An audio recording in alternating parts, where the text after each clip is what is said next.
Welcome to the Prop Media Podcast, where we talk about all things property media, things that are interesting in the industry, people that are interesting in the industry. I'm Moses Nickerson, one of the co-founders of Pixelmob, and this is Maddie, my co-founder. Today we've got a great conversation with Mike Burke, who created the Inside Real Estate Photography YouTube channel, which many people have actually started their businesses based off of the great content that he's created there. Not only did he create some great content, he's really built a community, and today he's going to talk about the people and the story that kind of led him to starting this great content. The community that he wants to see come out of what he's doing in YouTube.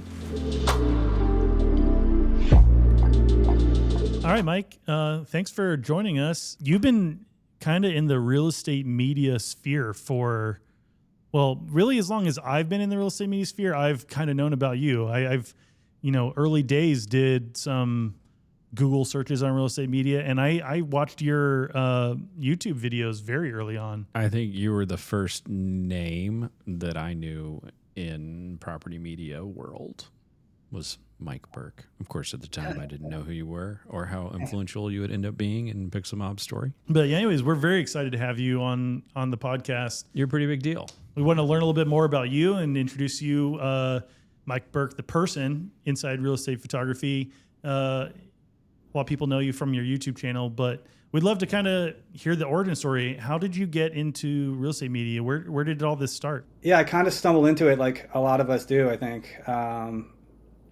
I was out of college. I worked on some TV shows in New York City. So I did that for like 5 years, mainly doing like post-production stuff, like motion graphics, like After Effects. If any of you out there are familiar After with Effects, yeah. I used to animate a bunch of stuff,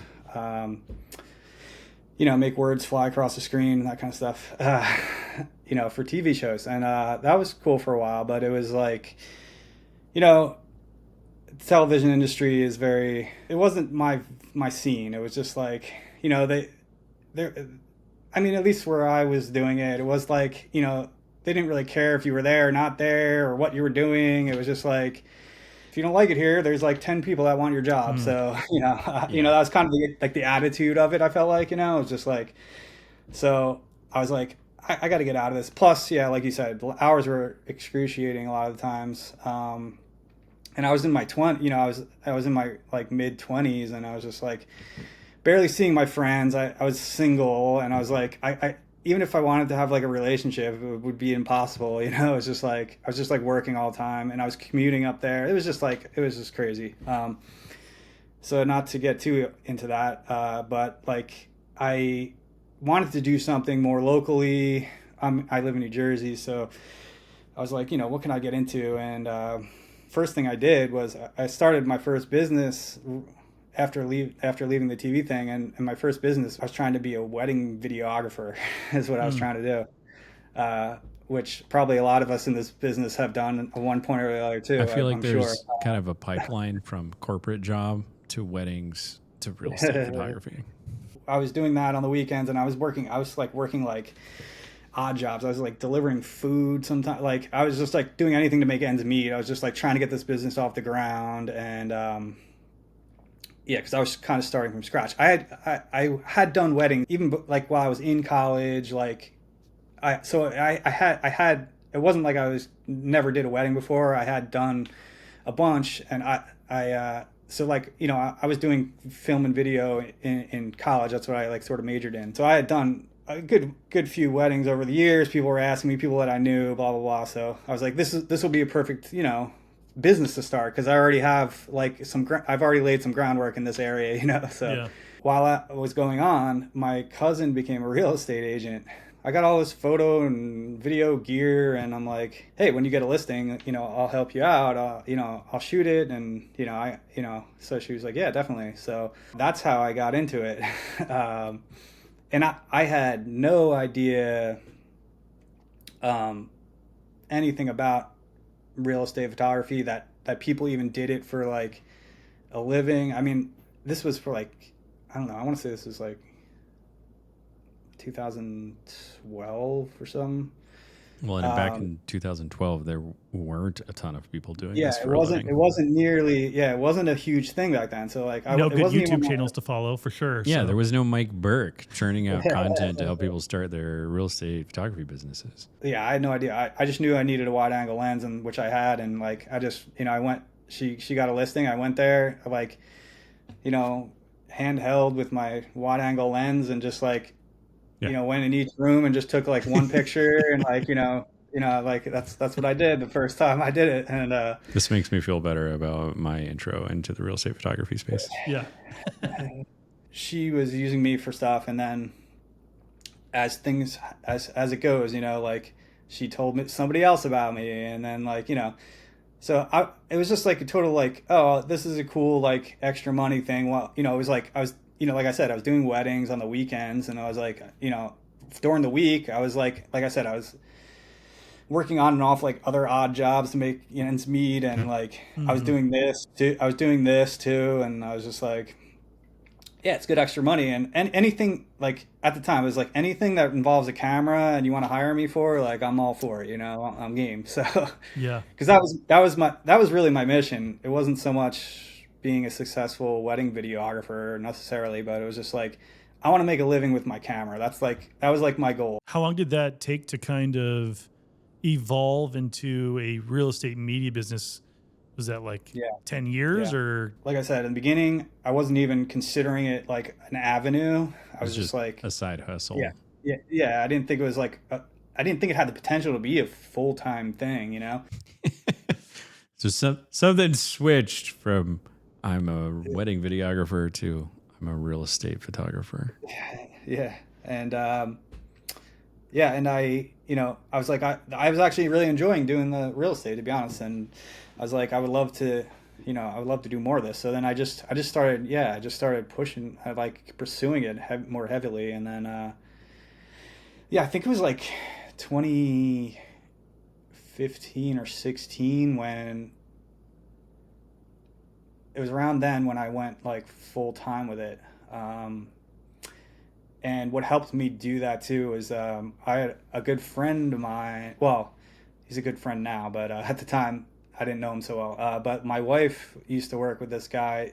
My wife used to work at a real estate company that like went belly up, and she knew this guy that also worked there. He was like an agent.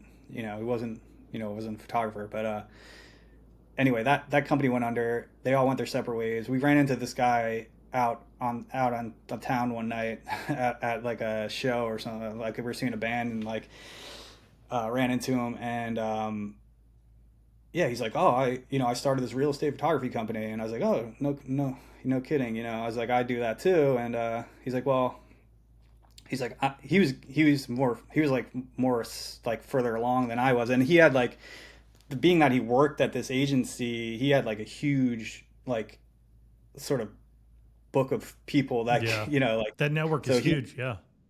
He had a huge launch pad. Like everyone just used him right off the bat. Like, so he had like, a crazy book of business, like almost from day one, like a book of clients, anyway, he was like, I can use some extra help. So he was like, I'll throw you some shoots if you want. And like, so I was like, all right, cool. So I did that. And like, that's what gave me the confidence to be, all right. Like, I was like, I got a good amount of my own clients. He's throwing me some extra shoots. I'm like, I'm giving up the rest of the stuff, and I'm just gonna, fully commit to this now. And that's what I did. Yeah. Really since then. Yeah. Like, so it's been about 10 years full time kind of now, basically. All right, let's fast forward a little bit. So you're doing property media yourself, launched as your own business. And then one day you wake up and you're like, hey, I'm going to start a YouTube channel.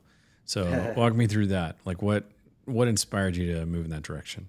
I was aware of, some people that were on YouTube doing real estate media, like content. And I just felt like, I was like, oh man, like nobody's talking about this. Nobody's talking about this. I was just like, I felt like, I felt like that. I was like, one of these days, like I want to try to do it. Like, I feel like there's like a lot left on the table that wasn't being sort of discussed at the time. like video or like drone stuff. Like, I mean, it was just like most of the content that I saw on YouTube at that time was just like, it was just the straight up photography stuff. And most of it was like Flambian or like, the flash stuff. Like a lot of those guys, like, like Nathan Cool and like Rich Baum and like those guys were around then. Like I'm sure a lot of people know them from YouTube. But yeah, I mean, obviously, they know what they're talking about, and they're knowledgeable guys. But like, I just felt like, they weren't talking about a lot of other, like I said, like a lot of other stuff involving real estate media that, the video side, and for sure. Yeah. They're more zeroed in on like the artistry of the shot, if I'm remembering right. Like they're more about technique, the art of how do you take the best shot of the room. But there's so many other pieces of how do you run a real estate photography, videography business. So you're seeing space there of a lot of technique and a lot of explanation that wasn't happening in a way that somebody could start a business. Yeah, right. I just like, it was like, and it didn't seem like I'm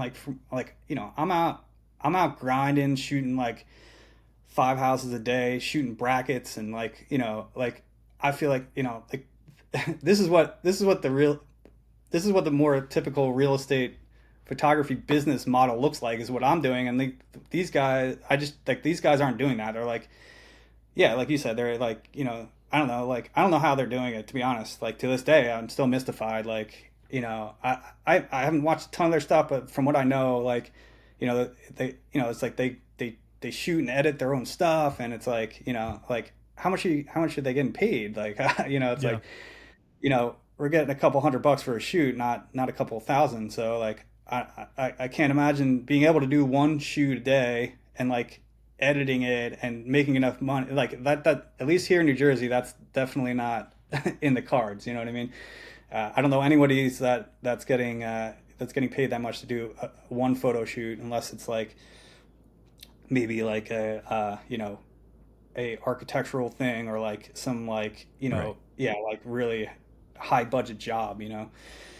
But yeah, so I just didn't feel like the real estate photography industry as I knew it was being really well represented on YouTube. And so I was always like, I felt like I was like, this is an opportunity, but yeah. I was just so busy, how things get. But really what the big factor that allowed me to do it was the pandemic.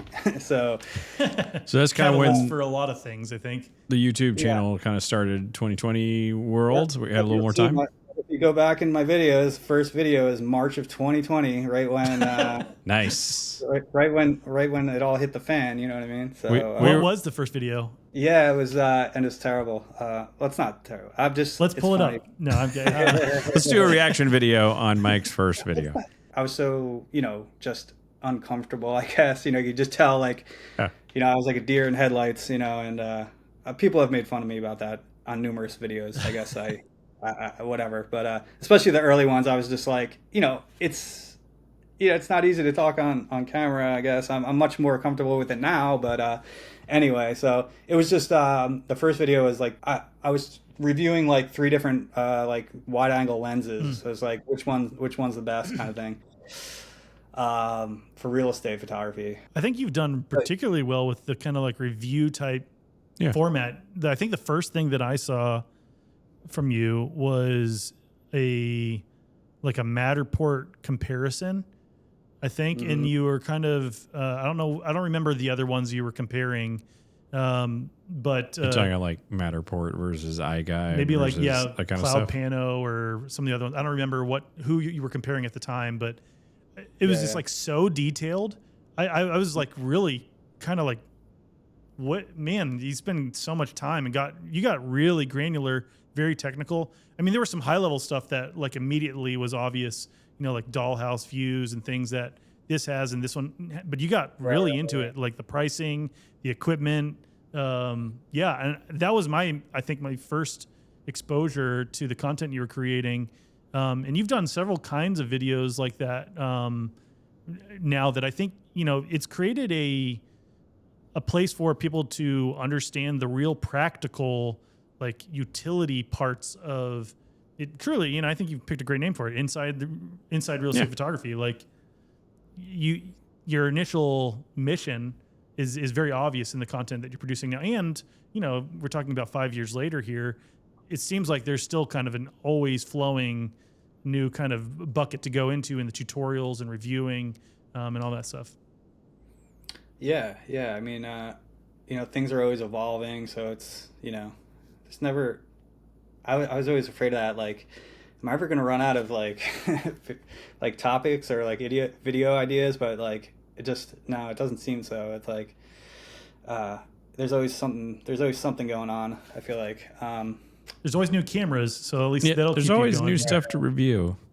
But, yeah. And I actually find like my camera, like I've done camera reviews. They actually, I haven't done too. Like, I feel like those videos don't actually do super well.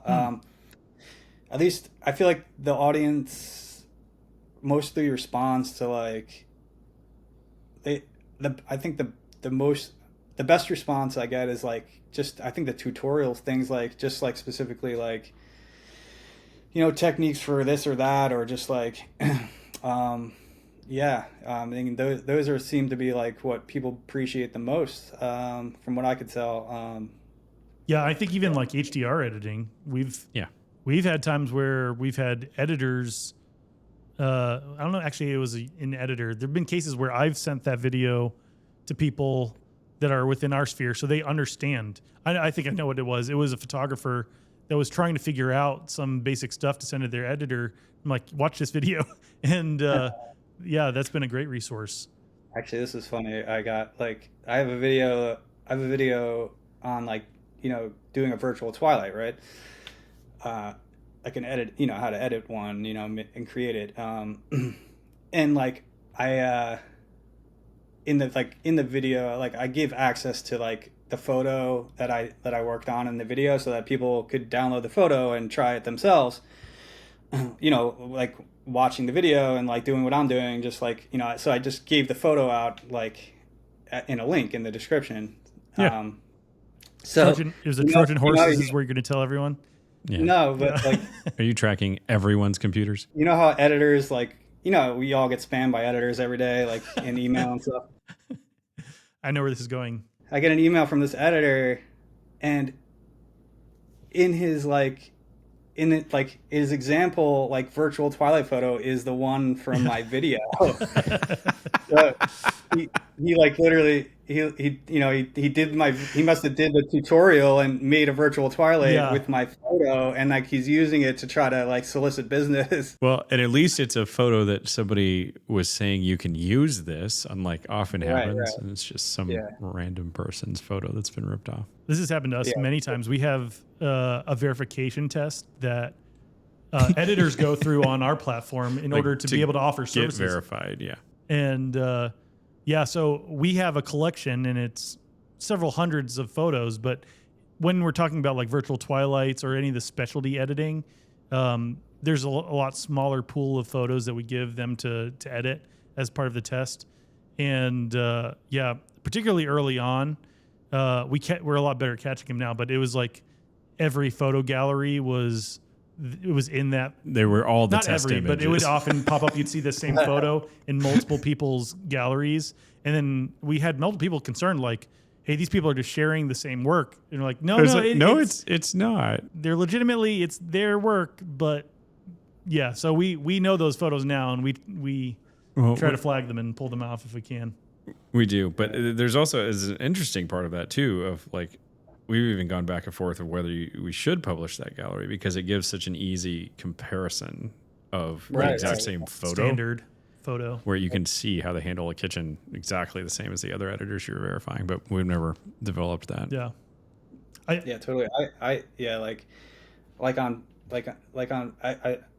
Pixel Mob or anywhere, like if I'm ever like auditioning an editor, I did it in the video I made about Pixel Mob, and I think, but like I have this one folder of images in my Dropbox that I send, like if I'm ever like looking to test out a new editor. It's always the same images, so like I can compare them to Reference. everybody else that's done them already. You know what I mean? It's just like, but yeah, I think there is something to that. It's like it's just comparing apples to apples. You know, it helps to see. You know, what are they going to do with it? You know, I try to pick some like diverse photos, like to see what they'll do with them. So. Yeah, we were actually just talking about that on the last episode. Is there are there particular photos in your set that you find particularly helpful to evaluate an editor? Like they're particularly challenging things for the editor to solve or anything like that? Like one of the interior shots like has a fireplace, and I'll like see what kind of like, you know, just like if they're gonna put a fire in there, or I'll ask them to and see how that, because some, you know, I want to see what they'll do with that. Just like little things like that. It's just to see how they handle certain little things like that. But not that that's like that difficult or anything, but like I've gotten ridiculous things back where it's like, you know, it's like a fireplace and it's like a roaring like bonfire in there, you know what I mean? You know, stuff like that. So we had a good moment with Auto HDR where like right before we launched with them a couple weeks ago, like we were getting an image back that Maddie posted, which was like an oven that had a fireplace put into it. It was just like an ignited oven. It was pretty great. Yeah, that's awesome. Yeah. I could see the AI making that mistake. Yeah. Yeah. Mike, I think we should put our heads together and design like the editor test from hell. That's like, it's a kitchen, but it's got like a tungsten bulb and then like a warm candlelight bulb. And it's got like all the different kinds of light and a window and something that looks like a fireplace. You see what happens. Like this is the epic test for a real estate editor. Yeah, totally. Yeah, well, that's the other thing. Yeah, like I have one room in there that's like, you know, got good natural light coming in. One that's like not lit well at all. Like, you know, so yeah, that's definitely another like test that I give just to see how they handle that too. You know, but yeah. All right, let's dive into some more specific questions, but maybe let's see if we can get through a few of these in a more rapid fire kind of style. So like first up, let's dive into like part of your mission is creating a community of real estate photographers across multiple social media platforms. Why is that kind of community building? Like, why are you passionate about that community building and engaging with new photographers coming into the industry? I just think it's great to have a network to tap into when like you have a problem that arises, or, you know, anything that, you know, like, oh, my clients, that, you know, there's so many things that happen in this industry. Some things are like, you know, you hear wild stories. So yeah, just a place to go. Like, of course there's Facebook groups and all that. And, I'm just hoping to just add another place for people to go to, like, yeah, to bring their questions, bring their, you know, and we're not, you know, not just me, but other people can chime in and, like, you know, help each other out, you know. That's all really. That's really like the idea behind it. Well, you do an awesome job at helping out a lot of new realtors. I'm not exaggerating when I do onboarding calls and I ask like, how did you guys connect with our platforms? Number one response is Mike Burke, a Mike Burke video. It'll often be like, there was this guy on YouTube that was teaching me how to do X. And I'm like, do you remember his name? Every single time so far, it's been Mike Burke. Yeah. Well, that's awesome. I'm glad to hear it. Yeah. And it's been cool. Like, just to see, you know, like this YouTube thing has been going for 5 years, I guess 5.5 years or whatever now.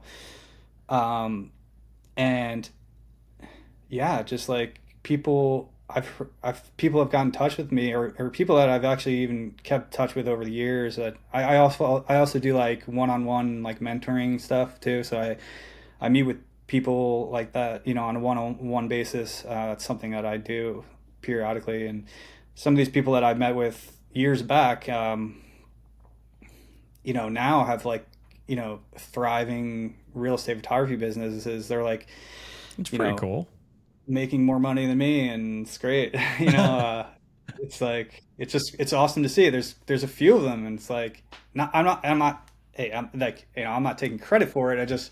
But they're like, I was their sort of foray into the whole thing, and it's just like that's awesome to me and humbling, and just like, that I had some sort of impact on somebody's life in a positive way. I mean, like, that's awesome. And that's really what motivated me to do it too. Is like, you watch so many YouTube videos. I feel like it's not as bad as it used to be, but back then, it was like you'd watch a video and then it'd be like, you'd be 3/4 of the way into it, like, and they're finally about to get to like the good stuff, and it's like, if you want to learn how to do this, if you want the rest of the story, it's like there's a link to my course or my book or whatever to buy it, and it's like, oh, like, like it's so, that was infuriating to me, and so like, that's also part of my mission statement on my YouTube channel, which is on there. If anybody has ever watched that, I don't know, but like,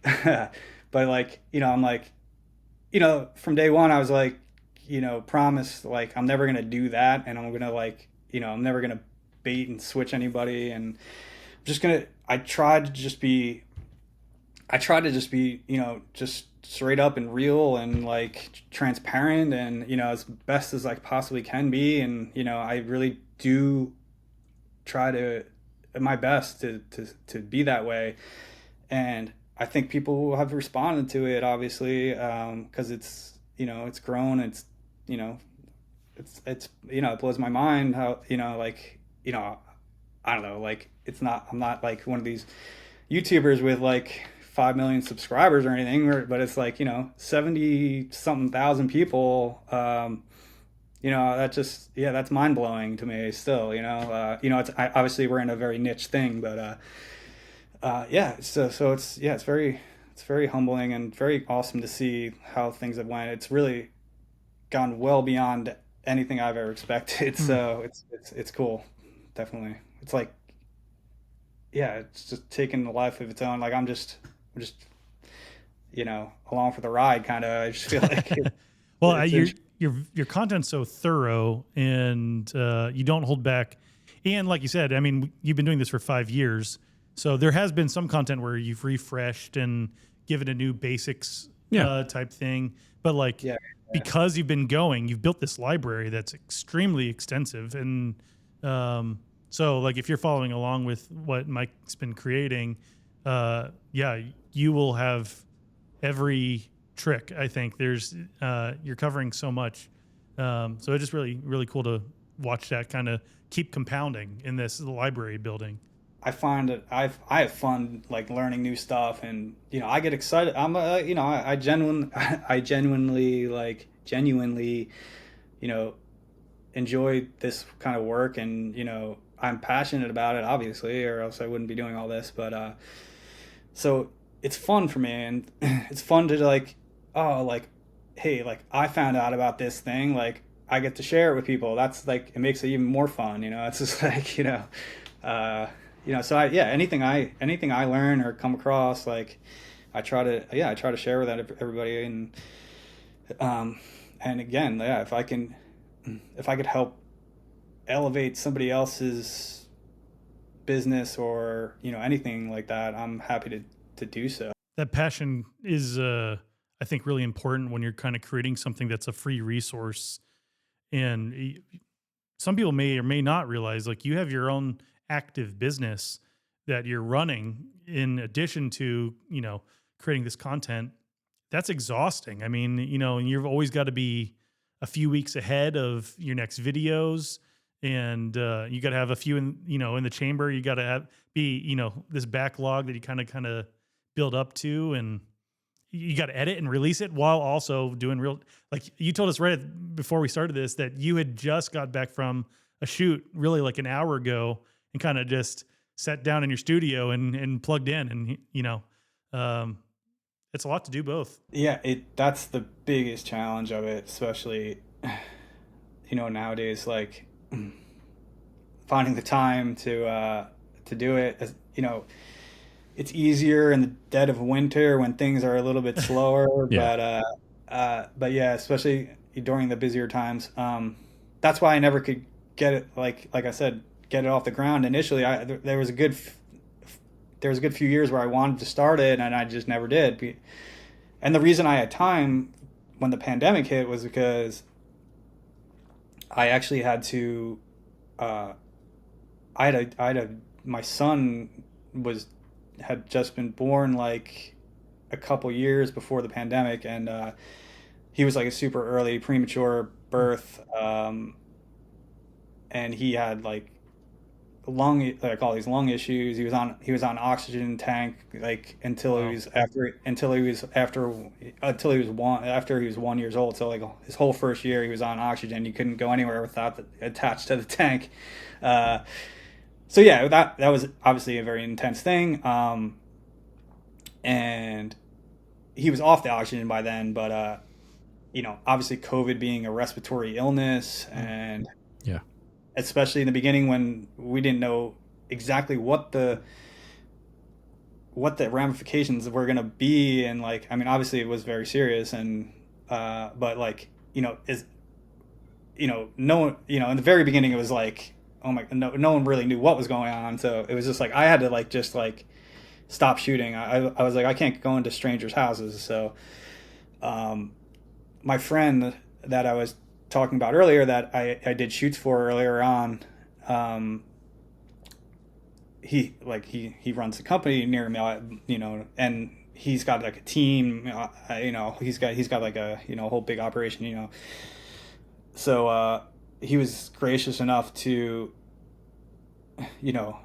lend me his photographers to shoot for my clients, and my clients, being like a solo operator, I have a pretty good, sort of relationship with most of my clients. My clients know me personally. Obviously, I'm there at every shoot, and a lot of them I've been working with for like years and years. So anyway, they all knew about my son when he was born, and all the stuff I was going through, and so they completely understood, and were super cool about the whole thing, having other people show up and shoot for me, and I didn't lose a single one of them. They all stuck with me when I finally got back to it, and it was great, and I was grateful for that, and but anyway, so I was stuck at home, and I was like, all right, well, let's make I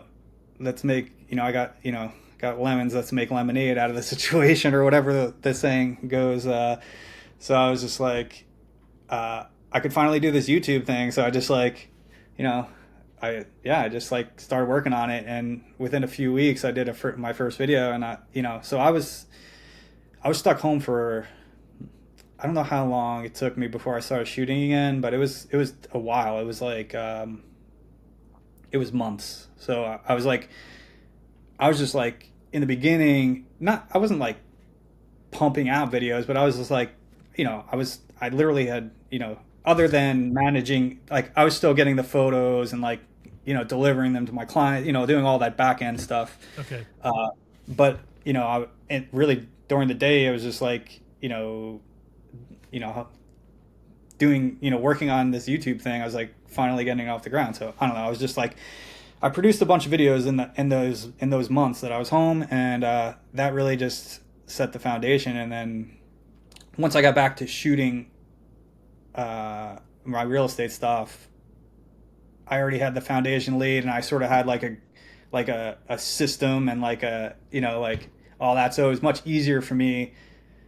It's like once you like establish, it's not, I wouldn't say a template because every video is different, but like it's like like I figured out the lighting and like where my camera goes and like the whole thing, and it was just easier. Like at that point it was just like I just needed an idea, I needed to flush it out and prepare it, and then just like, and then put my camera on the tripod and just like get to it. And so it was easier to keep the ball rolling once it was already rolling, and once I got back to shooting. So I just needed to keep it going, and that's what I've been doing ever since. But but if it wasn't for that time at home, I never would have.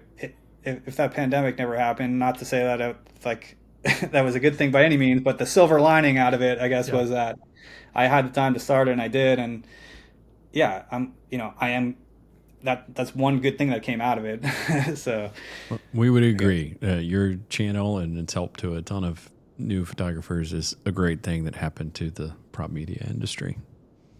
yeah, well, thanks. Yeah, it's interesting. Like since then too, like we were talking about earlier, like back when I started, like you were saying, Moses, like it wasn't much like in 2012, like there wasn't a lot, like real estate photography wasn't that big of a thing. And then like I feel like since like that was the perfect storm too, because like a lot of other people were stuck at home, and like they were like, people were working from home or stuck at home, and like or like maybe they were even lost their job, they were like, were just like looking for, all right, they had everyone, a lot of people did like soul searching during that time, I think. And like we're like, if they weren't happy with what they were doing, they were looking for like another avenue. And like, so I feel like a lot of people came across my content, whether they were interested in real estate photography or whatever. And a lot of people started, like I said, like a lot of these people that I've mentored or talked to, like started businesses around that time too. Of real estate photography. There's a lot of real estate photography businesses started between, I think, 2020 and 2022. I think, Yeah, that was us. Yep. For sure. Yeah. 2020. Yeah. So a lot of them started then, and a lot of like, there's so many now, like there's so many YouTube channels too, like real estate photography related YouTube stuff that other creators that have come out since then. And I think the whole industry in has just like, I feel like exponentially, grown since 2020. Why do you think that phenomenon has happened? Yeah, I think more and more people are like looking to, be self-reliant, start their own business. Like, I think, like I just said, like, I think during the pandemic, like people like work was weird for a lot of people. Like, a lot of people were working from home or whatever. I think that inspired people to like be like, I need to change what I'm doing. And like, I don't know, I just feel like a lot of people were looking for something new and different to do. And and like a lot of sort of creative people, and not everybody that I don't think everyone that's in the real estate photography sector is like necessarily a creative person, but like I think there's a mix, like but a lot of people I think are sort of have creative leanings, and like they ended up in some corporate job, and they're like, always were like, why didn't I pursue something, that more creative, or something that I, something along those lines. People are scared to do it because it's like, it's a gamble, I guess, and not everybody can make money doing creative things. But I think the real estate photography seems very accessible, I think, to a lot of people, because it's like there's not a big financial barrier. It's like you need a camera and a tripod, and inside real estate photography. Like, Yeah, I mean, and you need a YouTube channel. Yeah, and a there's YouTube channel. Yeah, there's no that's it. Bridezilla involved. So yeah, but I think it's real. If anyone that's been shooting, using a camera, it's kind of the things that you've already pointed out. Like, if you've already been using a camera and struggled to try to get consistent business, there's only a few ways to really like make a living looking through a viewfinder. And a lot of people are passionate about that part of the business. I think there's a lot of people that are, they want to make a scalable business, and they're drawn to the idea that I could have something and it could be my business, and I can put my stamp on the world, and it's very accessible. And I think the work that you've been doing kind of like makes people visualize it. Like I feel like that was kind of the case for me. Is it's not just that we're talking about it academically. You give a pretty clear path, like do these things. These things work, and and you're offering this up for free, and you've got this really extensive library that kind of goes through every detail. And so, yeah, I think there's a lot of people that have picked that up just by, scrolling around YouTube. I think you remove a lot of excuses for people. Like there's always a reason not to start your own business.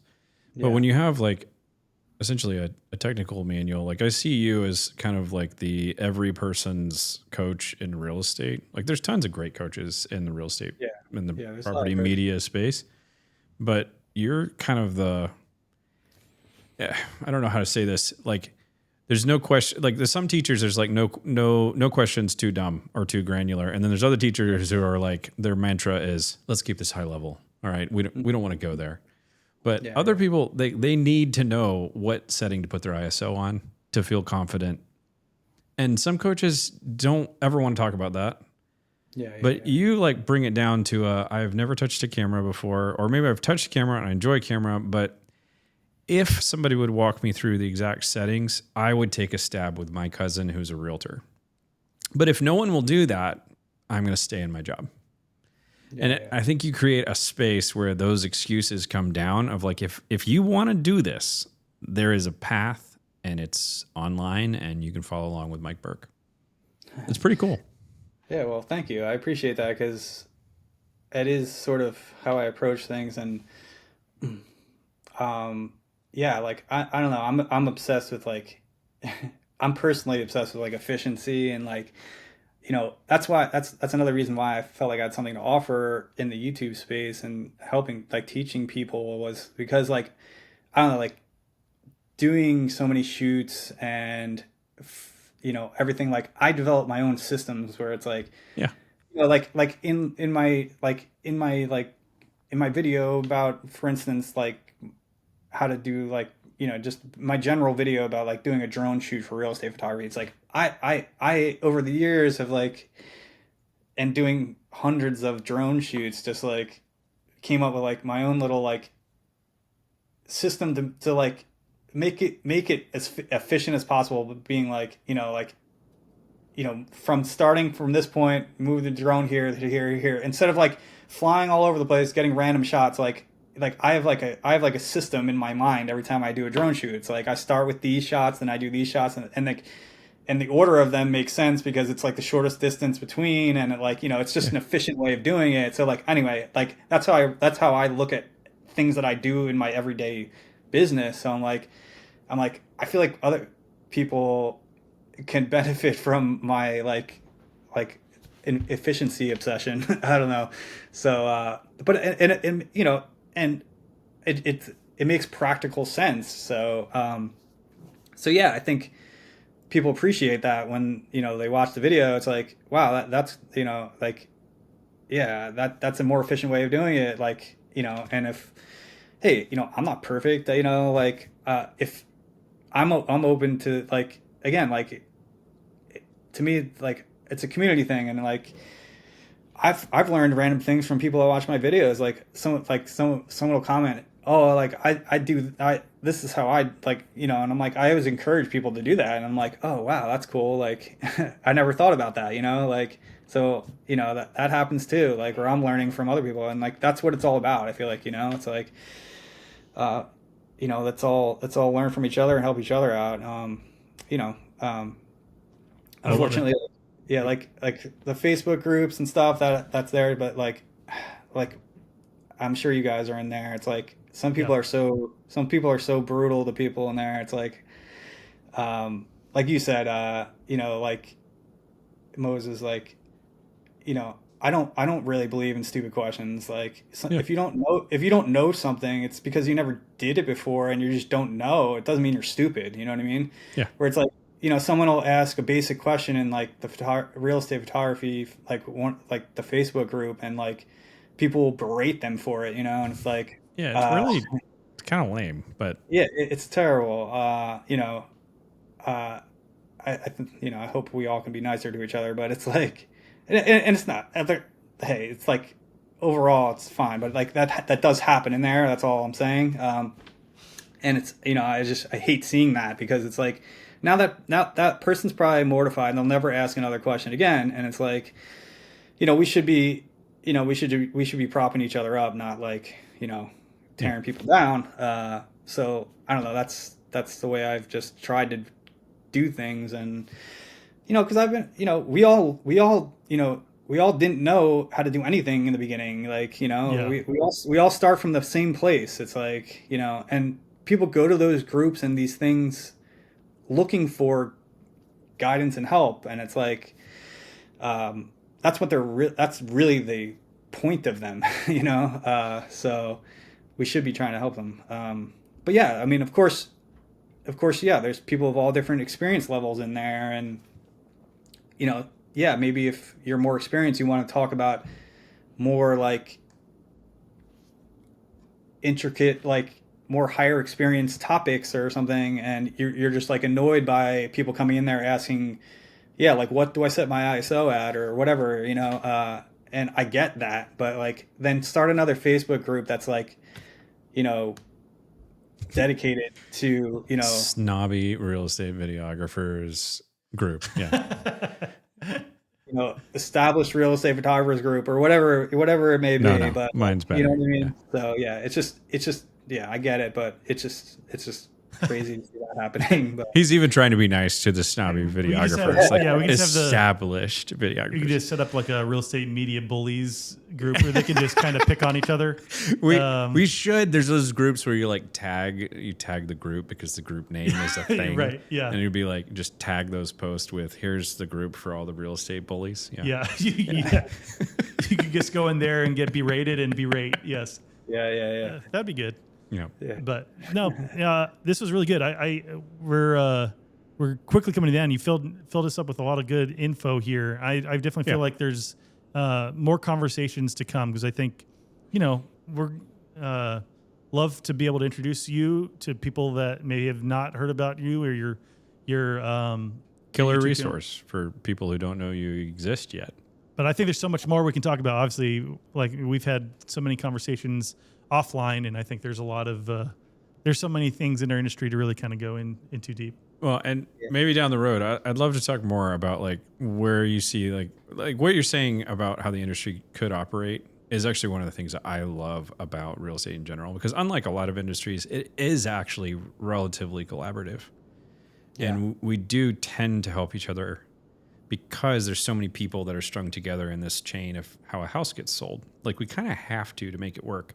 But the more we can lean into that together, like, the better it gets for everybody. The less people I have to tag real estate videography bully group, the better, right? So, like, the more we can foster that kind of community and conversation, I think the cooler the industry gets for everybody. Yeah.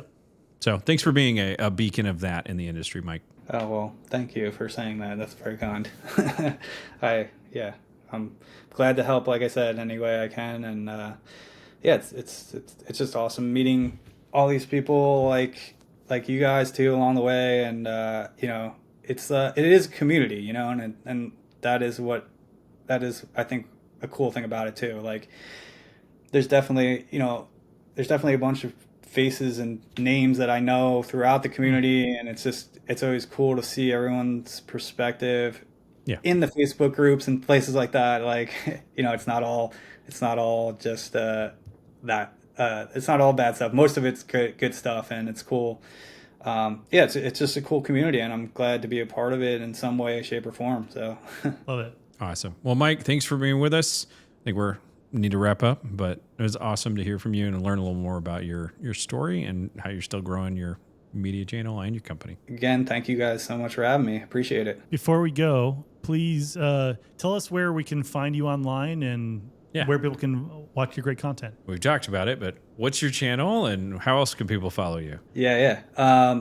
My channel on YouTube is Inside Real Estate Photography. So if you type that in there, you'll find me.